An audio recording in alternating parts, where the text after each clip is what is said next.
Ici, cette étagère comporte 4 crémaillères.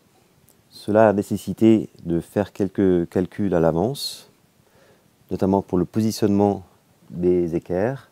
Évidemment, si vous n'avez que 2 crémaillères, c'est un peu plus simple. Et nous avons ici une particularité qui est celle du fait que nous ayons récupéré des planches anciennes. Et donc, il nous fallait nous assurer au minimum que nous ayons une longueur qui corresponde à ces chutes de planches. Passons à l'analyse de la situation. Il faut juste faire attention au positionnement des crémaillères. J'avais ici déjà fait quelques petits calculs et on va calculer ensemble comment poser les étagères. Vous ferez la même chose pour vos planches. Grosso modo, voilà le plan du mur. Ici, c'est la largeur. Et ici, ce bloc, c'est le meuble qui est sur le côté, qui occupe cet espace. Je viens de mesurer donc la largeur totale que j'ai en prenant 1 cm de marge, c'est 264 cm.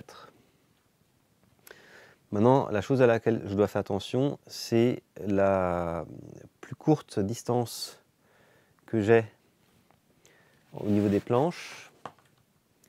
Et cette distance la plus courte de largeur, c'est 80,5 cm.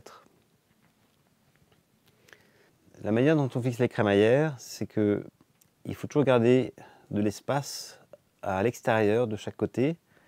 Comme ça, le poids va mieux se répartir sur la crémaillère. Si vous mettez uniquement la planche sur le côté, à ras, eh bien, au bout d'un moment, ça va beaucoup pousser et ça risque de déformer la planche. Évidemment, ça dépend du poids des choses que vous mettiez dessus. Donc maintenant, ce que je vais faire, c'est que comme on va avoir 4 crémaillères, on va mettre, les étagères vont légèrement dépasser de chaque côté. Voilà, on va dire, allez, 10 cm. Donc ici, il y a 10 cm et ici, il y a 10 cm. Donc je vais les déduire de mon calcul. Et donc j'arrive ici, grosso modo, à 244. Donc j'ai 4 crémaillères et j'ai 3 espaces. 1, 2, 3. Donc vu qu'il me reste encore 244, je prends 244 que je divise par 3 et on arrive à peu près 80.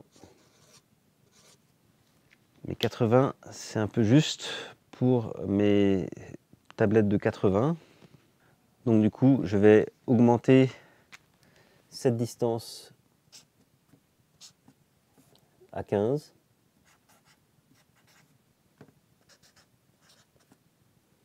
Donc maintenant, il ne me reste plus que 234 que je divise par 3. Et donc, j'arrive maintenant à 78. Et là, j'ai la marge suffisante pour mes crémaillères de 80. Donc en conséquence, maintenant, je vais commencer par positionner ma première crémaillère et je vais la mettre à 15 cm du bord du mur. Je vous invite désormais à rejoindre ma vidéo sur la construction de cette étagère. J'espère que cette vidéo vous a plu et qu'elle vous sera utile. Si c'est le cas, laissez-moi un like ou bien abonnez-vous à la chaîne. Et sinon, je vous dis à très bientôt sur Happy Hour TV 1.